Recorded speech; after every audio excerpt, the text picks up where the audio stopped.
माननीय सदस्यहरू उक्त मन्त्रालयहरू सम्बन्धी विनियोजन शीर्षकहरूमाथिको छलफलमा भाग लिनुहुने माननीय सदस्यको नाम दलीय आधारमा प्राप्त हुन आएको छ। निर्धारित समयभित्र माननीय सदस्यहरूले आफ्नो भनाइ राखिसक्न हुन विशेष अनुरोध गर्दछु। सर्वप्रथम माननीय श्री भीमबहादुर रावल, समय 7 मिनेट। सम्मान्य सभामुख महोदय,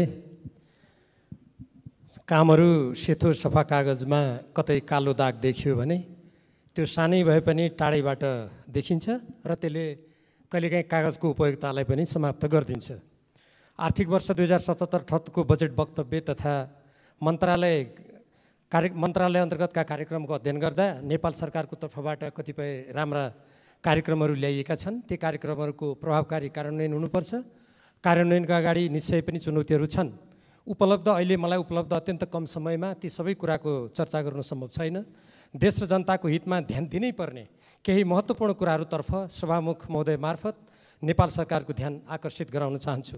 कोरोना महामारी नियन्त्रणका सन्दर्भमा अगाडि सारिएका कार्यक्रमहरू स्वागतयोग्य भए पनि परीक्षण र स्वास्थ्य उपकरणका लागि जनशक्ति, साधन र स्रोत धेरै जिल्लाहरूमा अत्यन्त कम छ। अहिले नै कतिपय जिल्लाहरूमा सङ्क्रमणको परीक्षण बन्द भएको छ भने कतिपय स्थानमा परीक्षण अत्यन्त सुस्त गतिमा छ। यसतर्फ विशेष ध्यान दिनुपर्छ। यस प्रसङ्गमा सेनालाई परिचालन गर्दा विपद व्यवस्थापन ऐन अन्तर्गत परिचालन गरिएको हो कि होइन भन्ने कुरा स्पष्ट हुनु आवश्यक छ। राज्यको लोक कल्याणकारी भूमिका बढाउने र समाजवाद उन्मुख अर्थतन्त्र निर्माण गर्दै जाने बजेटमा उल्लेखित जुन उद्देश्य छ त्यो एकदमै उचित हो। तर यस उद्देश्यमा मेल नखाने विषयहरू बजेटमा कसरी देखा परे यो चाहिँ घोत्लिनुपर्ने विषय बनेको छ। नेपालको संविधानमा राज्यका नीतिहरू उल्लेखित राष्ट्रिय सुरक्षा प्रणालीको विकास तथा राष्ट्रिय सुरक्षा नीतिका आधारमा सुरक्षा विषयलाई सबल तुल्याउने कुनै कार्यक्रम मैले देखिनँ। सीमा प्रशासन कार्यालय अन्तर्गत नागरिकता र राहदानी वितरण कार्यक्रमका लागि भनेर जम्मा 2,62,00,000 लाख मात्र छुट्याइएको छ। नेपालको लिम्पियाधुरा, लिपुले, कालापानी, सुस्ता लगायतका भारतबाट अतिक्रमित भूभागमा सडक लगायतका पूर्वाधार निर्माण र स्थानीय जनताका लागि सेवा सुविधाको कार्यक्रम बजेटमा नआउनु यसलाई विडम्बना नै मान्नुपर्छ। देशको चिरकालीन अस्तित्वसँग गाँसिएको र संविधान बमोजिम तुरन्त गर्नुपर्ने नागरिकता सम्बन्धी ऐनको सम्बन्धमा यसमा बजेटमा कुनै पनि चर्चा नगरिनु यो पनि विस्मयकारी छ।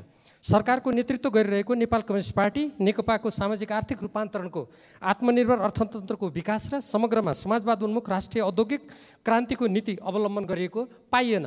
बरु विकासका दृष्टिले पछि परेका क्षेत्रलाई अगाडि बढाउँदै सन्तुलित विकास गर्ने गरी बजेट आउनुपर्ने तर्फ त्यति ध्यान नगएको जस्तो आभास हुन्छ।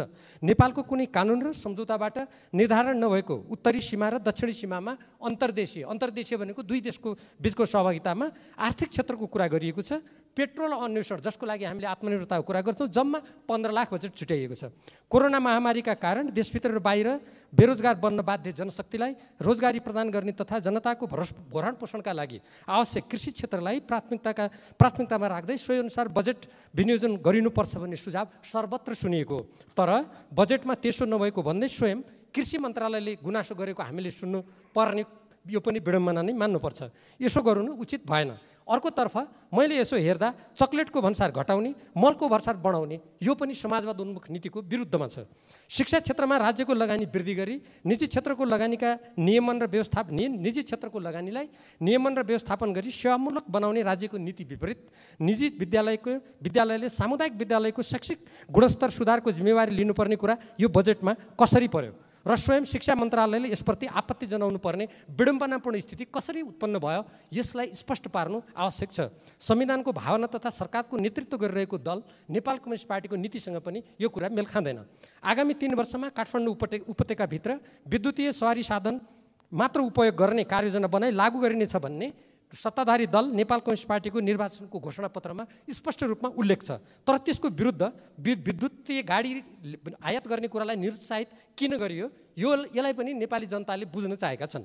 विदेशी सहायतामाथिको निर्भरता क्रमशः हटाउँदै लगिने र विदेशी सहायता नचाहिने गरी अर्थतन्त्रको विकास गरिने घोषणापत्रको नीति अवलम्बन गरेको मैले चाहिँ राम्ररी हेर्दा त्यति भेटिनँ। उल्टै नेपालको राष्ट्रिय हित स्वाधीनता र अस्मितामा आँच पुर्याउन सक्ने भनी व्यापक रूपमा जनताबाट, राजनीतिक दलका विभिन्न मानिसहरूबाट र बुद्धिजीवीबाट आलोचित मिलेनियम च्यालेन्ज कर्पोरेसनसँगको सम्झौता यस गरिमामय संसदबाट अनुमोदन नहुँदै त्यस अन्तर्गतका आयोजनालाई बजेटमा समावेश गर्ने जस्तो गैर जिम्मेवार कार्य गरिएको छ। यो अत्यन्त अनुचित छ।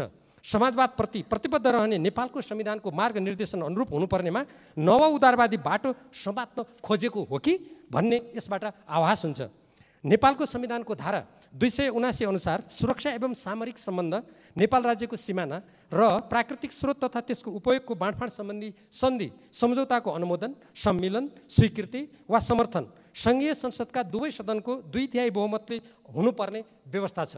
यो व्यवस्थालाई अहिले जति पनि यो सायद लगानी बोर्ड होस् जो प्रधानमन्त्री कार्यालयसँग सम्बन्धित छ, चाहे अरू नेपाल सरकारका निकायहरू हुन्, ती निकायहरूले गम्भीर रूपमा त्यसलाई ध्यान दिएर तदनुकूल जानुपर्नेमा मलाई आजकल के लाग्छ भने नेपालको संविधानको यो धारा एकदम ओझेलमा परेको छ र यसप्रति कुनै ध्यान नदिएको जस्तो लाग्छ।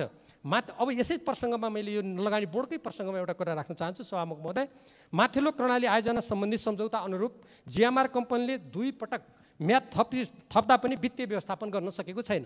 एक पटक त त्यो जुन सम्झौता हो त्यो सम्झौताको धारा विपरीत, अब म कुन व्यक्तिको नेतृत्वमा सरकार थियो म त्यतातिर जान चाहन्न, त्यसको म्याद बढाइसकेको छ तैपनि त्यो वित्तीय व्यवस्थापन गर्न सकेको छैन। यसबाट स्वतः त्यो सम्झौता रद्द हुनु पर्थ्यो। तर त्यो नगर्दाखेरि मलाई अहिले चिन्ता के लागेको छ भने म सभामुख महोदय मार्फत नेपाल सरकारका सम्बन्धित निकायहरू र स्वयं सम्माननीय प्रधानमन्त्रीको ध्यान आकर्षित गराउन चाहन्छु। दोस्रो पटक म्याद थप्नु त सम्झौता विपरीत हुँदै हो। त्यो सम्झौता पहिले नै खारिज भएको छैन। लगानी बोर्ड सम्बन्धी कार्यमा पनि कतै उल्लेख छैन। अब कतै यो कोरोनाको जुन बन्देजको अवस्था छ, यो बन्देजको अवस्थामा कतै फेरि त्यो जिएमआर कम्पनीले उल्टै नेपाल सरकारसँग क्षतिपूर्ति माग्ने अवस्था त सिर्जना हुने होइन। फेरि यो गरिमामय संसदमा नेपाली जनताका सामु हामीले हाम्रो राष्ट्रिय हितको सुरक्षाको लागि बोल्नुपर्ने अवस्था त आउँदैन भन्ने चिन्ता उत्पन्न भएको छ। समग्रतामा भन्ने हो भने हाम्रो जुन यो बजेट हो, जुन नीति कार्यक्रमबाट निर्देशित छ, यसको उद्देश्यको बारेमा मैले अघि नै भने यो सबै हाम्रो नेपालको संविधानको समाजवाद उन्मुख हाम्रो नीति र त्यसमा लोक कल्याणकारी राज्यका सिद्धान्तहरू स्वयं यो सरकार सञ्चालन गर्ने नेतृत्व गरिरहेको नेपाल कम्युनिस्ट पार्टी नेकपाका चुनावी घोषणापत्रमा आधारित भएर अगाडि बढ्नेछ भन्ने कुरा मैले कता पढेको थिएँ। तर मैले केही उदाहरणहरू त्यो नीतिको विपरीत मैले पाएँ। त्यसकारण अब बजेटको कार्यान्वयन गर्दाखेरि हाम्रो त्यो घोषित नीतिसँग मेल नखाने, हाम्रो राष्ट्रियता, स्वाधीनता, सार्वभौमसत्ता, अखण्डता, स्वाभिमान, देशको समृद्धि, आत्मनिर्भर अर्थतन्त्रसँग मेल नखाने कुराहरूलाई कार्यान्वयन गर्दाखेरि निसन्देह नै सरकारले ध्यान दिनेछ भन्ने मैले अपेक्षा गरेको छु। धन्यवाद।